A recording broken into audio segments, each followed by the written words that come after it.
সে তো ডাইরেক্ট আমিরে জামাতের প্রার্থী। তা আমরা কি প্রার্থী? পাগল হয়ে গেছে, তুমি কি পাগল হয়ে গেছে? কয় কি এক জায়গায় শুনতেছি কি হচ্ছে, আমারে ডাক্তার শফিকুর রহমান মনোনয়ন দিয়েছে। আরে আমারে এই দেশের আল্লাহর রহমতে 250 আসন নিয়ে ইনশাল্লাহ বিএনপি রাষ্ট্রীয় ক্ষমতায় যাবে এবং তার প্রধানমন্ত্রী হবে হচ্ছে তারেক রহমান, বিএনপি চেয়ারপারসন, ইনশাল্লাহ চেয়ারম্যান।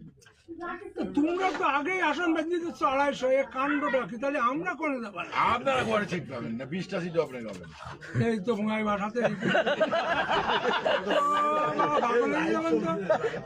আপনি হন আমার হিসেবে, আমি তো একবার বললাম যে না, আমি তো হবো ইনশাল্লাহ, আমি হবো না। আমি 40 বছর রাজনীতি করে 30 বছর আমি হবো না, তা আপনি হবেন না।